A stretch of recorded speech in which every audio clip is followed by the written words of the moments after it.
Bedtime Stories for My Sister Juniper. The Princess and the Goblin by George MacDonald. Chapter 12. A short chapter about Curdie. Curdie spent many nights in the mine. His father and he had taken Mrs. Peterson into the secret, for they knew Mother could hold her tongue, which was more than could be said of all the miners' wives. But Curdie did not tell her that every night he spent in the mine, part of it went in earning a new red petticoat for her. Mrs. Peterson was such a nice, good mother. All mothers are nice and good, more or less, but Mrs. Peterson was nice and good, all more and no less. She made and kept a little heaven in that poor cottage on the high hillside for her husband and son to go home to out of the low and rather dreary earth in which they worked. I doubt if the princess was very much happier even in the arms of her huge great-grandmother than Peter and Curdie were in the arms of Mrs. Peterson. True, her hands were hard and chapped and large, but it was with work for them, and therefore, in the sight of the angels, her hands were so much the more beautiful. And if Curdie worked hard to get her a petticoat, she worked hard every day to get him comforts, which he would have missed more than if she would a new petticoat, even in winter. Not that she and Curdie ever thought of how much they worked for each other. That would have spoiled everything. When left alone in the mine, Curdie always worked on for an hour or two at first, following the lode which, according to Glump, would lead at last into the deserted habitation. After that he would set out on a reconnoitering expedition. In order to manage this, or rather the return from it, better than the first time, he bought a huge ball of fine string, having learned the trick from Hop-o'-my-Thumb, whose history his mother had often told him. Not that Hop-o'-my-Thumb ever used a ball of string. I should be sorry to be supposed so far out in my classics. But the principle was the same as that of the pebbles. The end of the string he fastened to his pickaxe, which figured no bad anchor, and then, with the ball in his hand, unrolling it as he went, set out in the dark through the natural gangs of the goblins' territory. The first night or two he came upon nothing worth remembering, saw only a little of the home life of the cobs in their various caves they called houses, failed in coming upon anything to cast light on the foregoing design which kept the inundation for the present in the background. But at length, I think on the third or fourth night, he found, partly guided by the noise of their implements, a company of evidently the best sappers and miners amongst them hard at work. What were they about? It could not well be the inundation, seeing that had in the meantime been postponed to something else. Then what was it? He lurked and watched, every now and then in the greatest risk of being detected, but without success. He had again and again to retreat in haste, a proceeding rendered the more difficult that he had to gather up his string as he returned upon its course. It was not that he was afraid of the goblins, but that he was afraid of their finding out that they were watched, which might have prevented the discovery at which he aimed. Sometimes his haste had to be such that, when he returned home towards morning, his string, for lack of time to wind it up as he dodged the cobs, would be in what seemed a most hopeless entanglement. But after a good sleep, although a short one, he always found that his mother had got it right again. There it was, wound in a most respectable ball, ready for use the moment he should want it. "I can't think how you do it, mother," he would say. "I follow the thread," she would answer, "just as you do in the mine." She never had more to say about it, but the less clever she was with her words, the more clever she was with her hands, and the less his mother said, the more Curdie believed she had to say. But still he had made no discovery as to what the goblin miners were about. Chapter 13. The Cob's Creatures.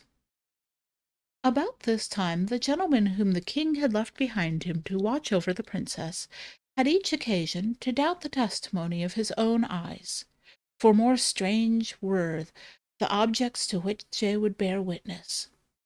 They were of one sort, creatures, but so grotesque and misshapen as to be more like child's drawings upon his slate than anything natural. They saw them only at night, while on guard about the house. The testimony of the man who first reported having seen one of them was that, As he was walking slowly round the house, while yet in the shadow, he caught sight of a creature standing on its hind legs in the moonlight, with its 4 feet upon a window ledge, staring in at the window.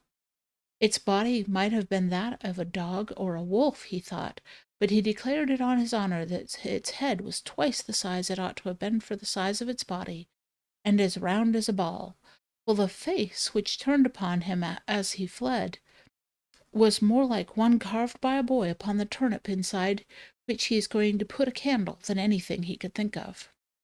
It rushed into the garden. He sent an arrow after it, and thought he must have struck it, for it gave an unearthly howl, and he could not find his arrow any more than the beast, though he searched all about the place where it vanished. They laughed at him until he was driven to hold his tongue, and said he must have taken too long a pull at the ale-jug. But before 2 nights were over he had one to side with him, for he too had seen something strange, only quite different from that reported by the other. The description the second man gave of the creature he had seen was yet more grotesque and unlikely. They were both laughed at by the rest, but night after night another came over to their side, until there was only one left to laugh at all his companions. 2 nights more passed, and he saw nothing. But on the third he came rushing from the garden to the other two before the house, in such an agitation that they declared, for it was their turn now, that the band of his helmet was cracking under his chin with the rising of the hair inside it. Running with him into that part of the garden which I have already described, they saw a score of creatures, to not one of which they could give a name, and not one of which was like the other, hideous and ludicrous at once, gambolling on the lawn in the moonlight.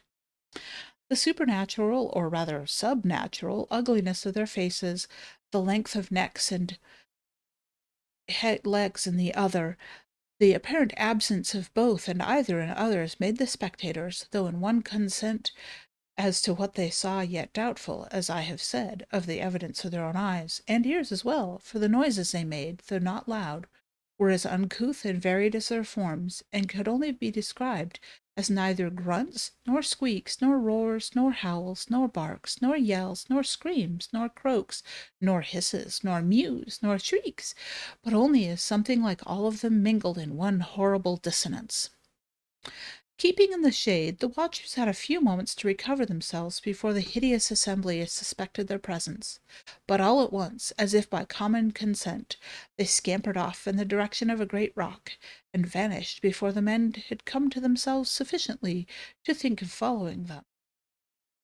My readers will suspect what those were, but I will now give them full information concerning them. They were, of course, household animals belonging to the goblins, whose ancestors had taken their ancestors many centuries before from the upper regions of light into the lower regions of darkness. The original stocks of those horrible creatures were very much the same as animals now seen about farms and homes in the country, with the exception of a few of them which had been wild creatures, such as foxes and indeed wolves and small bears, which the goblins, from their proclivity towards animal creation, had caught when cubs and tame. But in the course of time all had undergone even greater changes than had passed upon their owners. They had altered, that is, their descendants had altered, into such creatures as I have not attempted to describe except in the vaguest manner, the various parts of their bodies assuming, in an apparently arbitrary and self-willed manner, the most abnormal developments. Indeed, so little did any distinct type predominate in some of the bewildering results, that you could only have guessed at any known animal as the original, and even then, what likeness remained would likely be one of general expression than of definable conformation. But what increased the gruesomeness tenfold was that, from constant domestic, or rather family association with the goblins, their countenances had grown in grotesque resemblance to the human. No one understands animals who does not see that every one of them, even amongst the fishes, it may with a dimness and vagueness infinitely remote, yet shadows the human. In the case of these human resemblance had greatly increased, while their owners had sunk towards them, they had risen toward their owners. But the conditions of subterranean life being equal and natural for both, while the goblins were worse, The creatures had not improved by the approximation, and its result would have appeared far more ludicrous than consoling to the warmest lover of animal nature. I shall now explain how it was just then that these animals began to show themselves about the king's country house. The goblins, as Curdie had discovered, were mining on, at work both day and night, in divisions, urging the scheme after which he lay in wait. In the course of their tunneling they had broken into the channel of a small stream, but the break being in the top of it, no water had escaped to interfere with their work.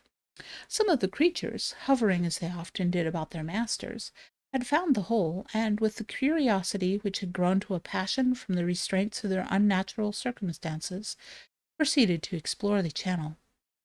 The stream was the same which ran out by the seat on which Irene and her king papa have sat, as I have told, and the goblin creatures found it jolly fun to get out for a romp on a smooth lawn such as they had never seen in their poor miserable lives. But although they had partaken enough of the nature of their owners to delight in annoying and alarming any of the people who they met on the mountain, they were, of course, incapable of designs of their own, or of intentionally furthering those of their masters. For several nights after, the men-at-arms were at length of one mind as to the fact of the visits of some horrible creatures, whether bodily or spectral they could not yet say.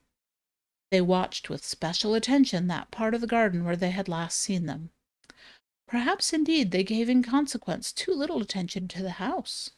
But the creatures were too cunning to be easily caught, nor were the watchers quick-eyed enough to descry the head, or the keen eyes in it, which, from the opening whence the stream issued, would watch them in turn, ready, the moment they should leave the lawn, to report the place clear.